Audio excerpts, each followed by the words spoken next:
Alors d'abord, vous, l'usager habituel de la ligne SNCF Caen-Paris, vous avez pu venir sans encombre, vous avez dormi à Paris, c'est plus sûr? Oui, j'ai dormi à Paris, mais je voudrais pas faire d'humour, mais je dirais je vois pas la différence. Ah oui, carrément. Enfin si, effectivement, les trains ne marchent pas. Comment vous faites là en période de grève? Vous faites du covoiturage Normandie-Paris? J'annule mes rendez-vous, je viens pas, Ouais. je prends la voiture. J'ai pris l'avion il y a quelques temps, j'ai loué une voiture et puis je suis rentré. Là, par exemple, je vais rentrer tout à l'heure, les trains de la matinée sont annulés, on n'est pas en jour de grève. C'est aussi ça le problème, hein. Il y a la grève pendant la grève et en dehors de la grève, c'est pas la grève, mais c'est pire qu'avant la grève. Et donc, moi j'adore la SNCF, j'adore le chemin de fer, j'adore le rail, mais ceci dit, les trains qui arrivent à l'heure, on les compte. Oui, alors vous n'êtes pas tendre quand même avec la SNCF. Hein. La SNCF coûte cher, elle n'est pas à l'heure, elle n'est pas sûre, elle n'est pas fiable. Mais c'est pas être sévère. C'est simplement le propos d'un usager et d'un usager parmi d'autres. Moi, je prends le train depuis plus d'un quart de siècle pour mon travail. Je voulais être chauffeur de train quand j'avais 16 ans et que j'étais en terminale. On m'a refusé ça. On me dit, passe ton bac, va au service militaire. Le père de ma compagne qui est décédé aujourd'hui était cheminot. J'ai vu ce qu'était la grande famille cheminote. J'ai beaucoup de respect pour la famille cheminote. Simplement, il y a un moment donné où il faut être concret. Ça ne marche pas, ça ne roule pas, c'est pas à l'heure. On n'a pas de réservation. Quand on a des réservations, on est 3 à être sur la même place.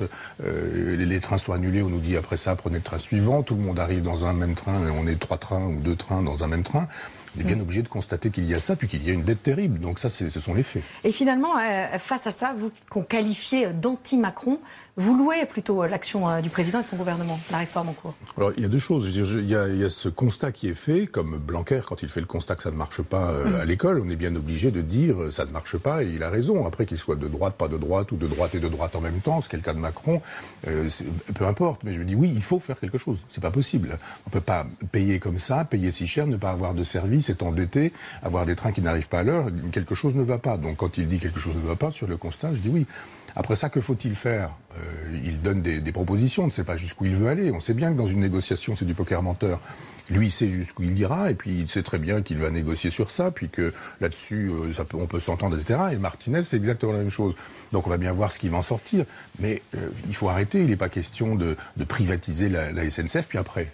Et puis après, est-ce que la privatisation, c'est vraiment l'abomination de la désolation? Deviendriez-vous macroniste avec un petit train de retard? Non, pas du tout. Non, je ne suis pas macroniste. Je suis l'un des rares intellectuels, il me semble, à avoir le souci du concret et pas être dans l'idéologie. S'il y a des trains qui arrivent à l'heure, je le dis. S'ils n'arrivent pas à l'heure, je le dis aussi. Si quelqu'un dit ça va pas à la SNCF, je me dis bah oui. Et puis si même c'est Marine Le Pen qui dit que les trains n'arrivent pas à l'heure, je ne dirais pas si c'est Marine Le Pen qui le dit, les trains arrivent quand même à l'heure. Donc là-dessus, oui, il a raison sur le constat, il a raison sur le fait qu'il faut faire des choses et Martinez a raison de défendre aussi les cheminots. Simplement, il faudrait savoir qui ment et jusqu'où ils veulent aller l'un et l'autre. Et le fait que cette réforme soit imposée par l'Europe ne vous pose pas de problème? Mais, moi, mon problème, c'est la France. Je me dis pourquoi est-ce que les trains n'arrivent pas à l'heure en France? Pourquoi est-ce que ça coûte aussi cher? Pourquoi est-ce que ça n'est presque plus un service public? Pourquoi, quand je prends un avion aujourd'hui, je ne peux plus, comme à l'époque, il y a 25 ans, par exemple, me dire si je prends ce train-là, je pourrais avoir cet avion-là, parce que les trains s'arrêtent, parce que les trains ne sont pas sûrs et fiables. Vous êtes plutôt favorable donc à une réforme de la SNCF, et pour autant solidaire ou pas des cheminots en grève? C'est un peu compliqué parce que, vous voyez, il y a quelque temps, j'ai enregistré une émission à la porte d'Aubervilliers et j'ai vu des choses terribles. Vous avez ces migrants qui sont là, installés sur la route. Vraiment sur la route, il y a des toiles de tente. Ils dorment sur le bord de la chaussée. Je me dis, mais on a là des gens qui nous disent ça va être la catastrophe, le statut du cheminot va disparaître, etc. D'abord, il disparaît pour ceux qui rentrent aujourd'hui à la SNCF. Pour ceux qui ont ce statut, ils vont le garder jusqu'à la retraite. C'est pas mal quand même, faut pas exagérer. Vous dites la catastrophe et demie. Mais je dis, il y a des gens qui sont là en train de défendre leur bout de gras en disant ce sont nos intérêts, quoi. On voit les pilotes d'Air France qui sont pas contents, ou les étudiants qui estiment que pour avoir un diplôme, il faut pas faire de sélection. C'est-à-dire qu'en gros, il faudrait s'inscrire pour avoir le diplôme et qu'on pourrait avoir n'importe quel diplôme parce que c'est ça l'égalité. On se dit, on marche sur la tête. Je pense effectivement qu'on marche sur la tête. Vous louez la méthode Macron en disant c'est très loin de la méthode Hollande et de la méthode Chirac. Et c'est pas un mal. Ça a du bon le bonapartisme, en gros? Oui, ça, moi je suis pas contre le bonapartisme si Bonaparte fait des choses bien. Si Bonaparte fait des choses pas bien et que ça s'appelle du robespierrisme, j'aime pas. La méthode est pas gênante pour moi, il est quand même élu, même si des gens ne sont pas allés voter, c'est mon cas, même si des gens ont voté contre, etc. Bon, il est investi du pouvoir de faire des choses. Quand on dit c'était pas dans sa feuille de route quand il s'est présenté au présidentiel, il peut pas tout dire. On décide pas non plus du détail aujourd'hui, comme ça, en disant j'ai un programme, j'ai un projet et je vais vous dire ce que je vais faire pendant 5 ans. Donc il est normal que de temps en temps, on affine et on précise. C'est pas un brutal. Et c'est pas un faux cul. Je veux dire, il y avait chez Chirac et chez Hollande une espèce de faux cuterie qui consistait à dire tout est bien, tout est formidable, on change rien, on bouge pas. Ce qui m'intéresse, c'est de garder le pouvoir et c'est de rester au pouvoir. Donc je regarde ma cote de confiance. Si ça augmente ma cote de confiance, je fais. Si ça augmente pas, je fais pas. Il y a évidemment ça chez Macron. Ils sont tous un peu obsédés par ça. Mais il y a quand même le désir chez lui de dire il y a des trucs qui vont pas à l'école, la SNCF ou etc. Et tâchons de faire quelque chose. Sur le tâchons de faire quelque chose, je suis d'accord. Aujourd'hui joue donc la bataille de l'opinion très divisée et en étalant leur mouvement jusqu'en juin, les cheminots, les grévistes prennent le temps de retourner l'opinion. À votre avis, cette opinion, elle peut se retourner contre qui ? Les gens ne veulent pas de Macron, ça a été clairement dit, vous avez bien vu, il était minoritaire. C'est pas parce que vous êtes majoritaire au premier tour et que vous l'êtes aussi au second tour avec un second tour qui a été organisé pour qu'il n'y ait pas de second tour. On savait très bien qu'il fallait Marine Le Pen au second tour pour pouvoir avoir un épouvantail et faire élire ce monsieur. Mais vous pensez que l'opinion peut se retourner contre Emmanuel Macron à terme si la grève se poursuit ? Oui, évidemment, il y a quand même des gens qui perdent de l'argent. Les gens qui sont obligés de prendre... On dit vous pouvez prendre des RTT, je voyais l'autre jour ça, mais les gens vont quand même pas consacrer la totalité de leurs vacances à payer la grève des autres en disant oui, je vais prendre un jour de congé, puis un deuxième jour de congé, puis 30 jours de congé. Et puis, je vous dis, aujourd'hui, par exemple, moi, je vois ce matin la désorganisation totale de la SNCF, les trains annulés, on n'est pas en grève. Ça va bien, moi, mon métier me permet ce genre de choses. Mais les gens qui ont besoin de se déplacer pour travailler, pour être payés, et puis il y a probablement des grèves aussi parmi les roulants qui font des trains de marchandises. Et donc, les gens qui produisent et qui ont besoin qu'on transporte leurs produits, on les prend aussi, eux, en otage, en estimant qu'on va pouvoir faire fermer un certain nombre de petites boîtes qui ont besoin d'un rail qui fonctionne.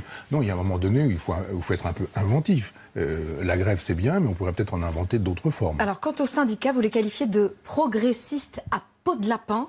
Ils défendent la peau en tout cas des cheminots en ce moment. Philippe Martinez, le secrétaire général de la CGT, vous croyez en sa capacité de mobilisation ou en son essoufflement ? Moi, je crois qu'ils font plus de la politique que du syndicat. Même si le syndicat peut être politique ou politisé, on voit bien que chez Mélenchon ou chez Martinez, le but, c'est d'avoir la revanche des élections perdues. Ils avaient leur candidat, et leur candidat n'est pas parvenu au sommet du pouvoir. Quoi qu'on dise Mélenchon, il est quatrième. Quatrième, c'est même pas être sur le podium. Et on a l'impression qu'il y a beaucoup plus de revanche, du genre je veux faire tomber Macron, plutôt que de souci du travailleur ou de l'ouvrier. Et Philippe Martinez aussi, vous le mettez dans cette Oui, c'est la même chose. Les syndicats aujourd'hui fonctionnent comme les partis. Moi, je n'aime que la classe ouvrière organisée par elle-même. Les syndicats, on voit bien comment ça marche. En fait, aujourd'hui, les 50 ans de mai 68, on a bien vu comment la CGT fonctionnait, comment un obscur personnage qui s'appelait Jacques Chirac à l'époque rencontrait un obscur personnage qui s'appelait Krasuki. On a vu ce qu'ils sont devenus ensuite et comment tout ça bricolait, magouillait, les accords de Grenelle, etc. Enfin, on a vu. Vous publiez d'ailleurs chez Grasset un livre sur mai 68, L'autre pensée 68. Aujourd'hui, tout le monde s'amuse à parler d'un nouveau mai 68, s'interroge sur une agrégation de mouvements. Alors, grève à la SNCF, grève chez Air France, colère des profs, des juges, des avocats, des personnels dans les hôpitaux, des EHPAD, des étudiants. Vous qui avez étudié mai 68, vous y voyez des points communs avec mai 68 ? Non, on ne peut pas imaginer que l'histoire se répète absolument et qu'un mai 68 nouveau est possible ou pensable. Ça a déjà eu lieu. Et moi, je mets mai 68 en relation avec la longue durée. Notre civilisation, qui a commencé au IVe siècle avec l'empereur Constantin, est judéo-chrétienne. Et il y a eu de l'effritement de civilisation. Il y a eu 1793, la décapitation de Louis XVI, enfin des moments de déchristianisation. Et je pense que mai 68 n'est pas ce que les Parisiens disent. C'est-à-dire, c'est pas Paris, c'est pas le quartier latin, c'est pas Danny Cohn-Bendit, ça c'est la carte postale, c'est le cliché total. Mai 68, c'est un mouvement planétaire, occidental. C'est-à-dire que mai 68, ce sont d'abord les campus américains, ensuite il y a Berlin, il y a Tokyo, il y a l'Italie, et puis après, il y a un type qui s'appelle Cohn-Bendit et qui veut coucher avec les filles et aller dans l'endroit où les filles sont, parce que filles et garçons sont séparés. Aujourd'hui, on a réécrit cette mythologie, on nous ressort le Cohn-Bendit qui nous fait l'éloge de l'euro, de l'Europe, du marché. Et aujourd'hui, donc rien à voir avec 68. Ça n'a rien à voir. C'était un mouvement civilisationnel d'effondrement du judéo-christianisme, comme il y en a eu d'autres. comme il y a eu le bolchevisme, comme il y a eu le nazisme, des moments où vraiment le christianisme s'effondre.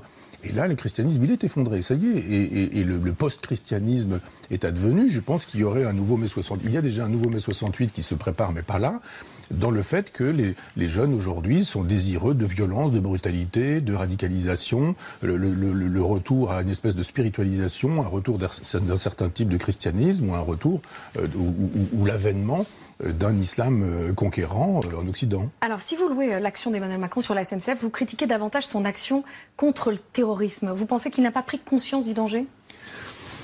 Je me pose toujours la question. Je me suis dit, est-ce qu'ils sont sots ou est-ce qu'ils sont intéressés au capital, à l'argent, à la marchandise? Parce qu'effectivement, le terrorisme aujourd'hui, on nous dit que ce sont des méchants, ça n'a rien à voir avec l'islam, Allah Akbar, mais rien à voir avec l'islam. Et on se dit, voilà, il y a quelques brebis égarées, mais il ne faut pas jeter le bébé avec l'eau du bain. D'accord, très bien. Moi, j'aimerais qu'on fasse de la géopolitique et de la géostratégie en disant que, je le dis beaucoup, mais depuis 91, depuis que Mitterrand a cessé d'être de gauche sur le terrain international, il avait décidé un petit peu avec le libéralisme exactement la même chose. Nous sommes derrière les États-Unis et les guerres coloniales des États-Unis ont fait 4 millions de morts parmi les musulmans.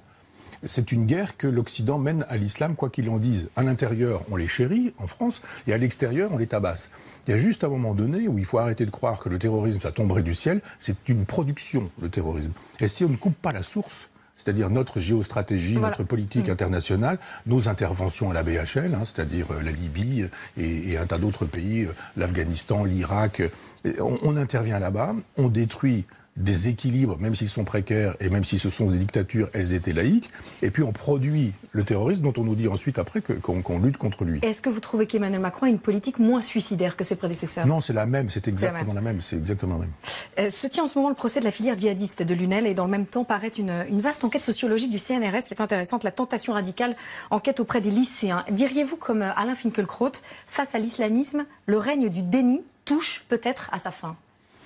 Non, je ne crois pas, parce que tant qu'on aura Le Monde, Libération, Geoffrin, Plenel, Mediapart et ce genre de choses, on aura des dénégateurs du réel qui nous expliqueront que si on dit qu'effectivement le terrorisme c'est le terrorisme, on est un islamophobe et que si on est un islamophobe, on est du côté de Marine Le Pen, donc du diable, du démon, etc.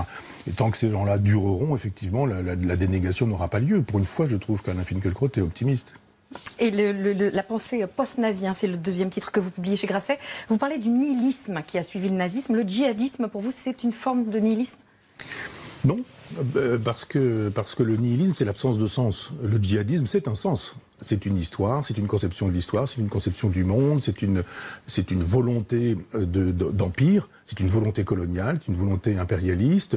C'est la charia qu'on veut appliquer dans un pays, puis dans un continent, puis à la planète entière. Non, c'est au contraire le retour du sens.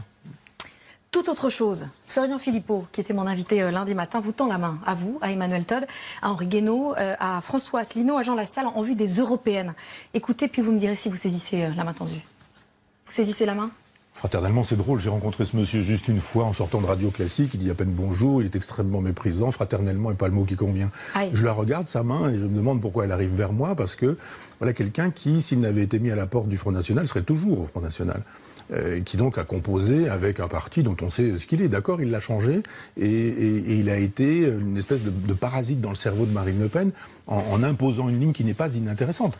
La ligne souverainiste, populaire, est une ligne qui, moi, m'intéresse, mais pas portée par ce monsieur qui n'est pas crédible. C'est un politicien, il a fait l'ENA, il est comme les autres, il fait carrière, il a essayé de faire carrière au Front National, ça n'a pas marché, il essaie de faire carrière tout seul. Donc évidemment, c'est le baiser de Judas, c'est vraiment la main qui tue, quoi. Je crois que tend la main, puis si on la prend pas, il nous la met dans la figure. Tous les matins, je pose une question récurrente, la question off, mais devant les caméras. C'est off, hein, entre nous. La dernière fois que je vous ai vu, vous m'avez fait peur. Oui. Plus physiquement qu'intellectuellement, vous étiez en train de faire un AVC. Je me permets d'en parler parce que vous vous êtes exprimé sur le sujet. Vous allez franchement mieux ? Oui, grâce à vous. D'ailleurs, il faut le dire, parce que 5 médecins sont passés... Enfin, au moment où je vous le disais, il n'y avait pas encore 5 médecins, mais 5 médecins sont passés à côté du diagnostic. Et c'est vous qui m'avez récupéré avec un texto dans le taxi alors que je m'en allais, que je vous avais fait part effectivement des problèmes que j'avais à l'époque, un très gros mal de tête, puis un problème de champ de vision, que j'ai définitivement perdu, je le sais depuis quelques jours. Et vous m'avez dit, je vous en prie, allez tout de suite voir quelqu'un qui va vous faire une IRM. Et grâce à Thierry Ardisson, qui est votre mari, et vous m'avez un peu sauvé la vie, parce que je dois dire qu'on m'a fait une IRM à ce moment-là, on a vu qu'il y avait effectivement un AVC, on m'a hospitalisé 8 jours, j'ai décidé de faire un régime, j'ai perdu 11 kilos, Ça se voit. Et je pense qu'il y avait effectivement il y avait quelque chose à voir. J'avais perdu ma compagne il y a 5 ans, j'ai pris 15 kilos, que c'était 15 kilos de chagrin, et qu'il fallait perdre ces 15 kilos, et que ce poids sur mon corps avait généré un tas de désagréments, et qu'il y a eu effectivement ce petit vaisseau qui a pété dans mon cerveau. Hélas, pour ceux qui me détestent, ça ne s'est porté que sur mon champ de vision. Ça aurait pu se porter sur le langage, la parole ou l'écriture, ça en aurait réjoui tellement. Mais là, écoutez, ça va. Vous êtes en forme, très heureux de vous retrouver. Oui, mais merci, j'en Merci profite pour vous remercier de ce que vous avez fait.